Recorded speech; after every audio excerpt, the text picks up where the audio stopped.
Well, I think one of the things that's happened with marketing is everything's changed and nothing's changed. Everything's changed because everyone can communicate. With my BlackBerry right now, I can communicate with probably 8,000 or 9,000 people via Twitter, blog, via Twitter and LinkedIn and Facebook. So everything's changed in that sense, that conversations now happen. But on the other hand, nothing's changed because conversations have always happened. But the difference is now that if I'm unhappy with my bank, I can tell 6,000, 8,000 people straight away. So the conversations have always gone on, but now you either pretend you don't want to be part of the conversation and let the conversations continue, or you can enter and engage in those conversations.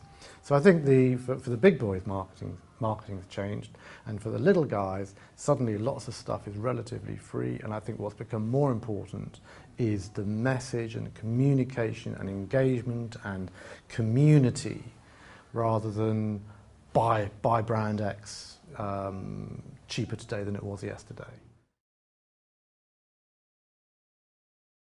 Where do you start when you're a small business? I think it's really about figuring out exactly who is my customer, and more importantly, what is their problem or their hurt or their need or their want or their itch. Because people aren't going to buy from you just because you've got a product. They've got a problem, and you can sort it out. So once you know who you're selling to and what their problem, need, itch is, then you can present your solution. You can present your product or service as sorting out that solution. You know who they are, because you know who they are, you know kind of what they eat or where they go or what clubs they go, so you know where to find them. You can then make a decision about how you dress yourself up, whether you're going to be casual or whether you're going to be formal or whether you're going to be relaxed, whether you're going to stand out, whether you're going to be the same as your competitors. And you can now actually talk about the problem that they've got and how you can solve it, because this features benefit thing. People aren't buying from you for what you do, they're buying from you for what you do does for them. And it's about communicating, this is your problem, I can sort it out.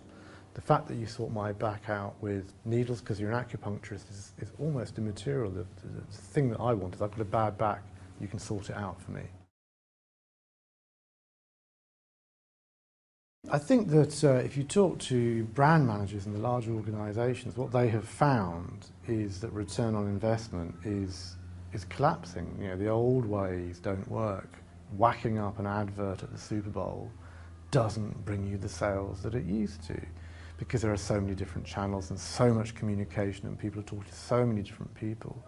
And also I think what's happened is there's a fundamental lack of belief, I guess you'd call it, that people just don't believe the big boys anymore. When whatever brand it is says buy from us because we're the good guys, and then 2 minutes later you hear about some atrocity in one of their factories in Korea, there's a sense of lack of belief. People believe that the big boys lie. And people believe a recommendation or a referral of a friend, and therefore your authenticity becomes important.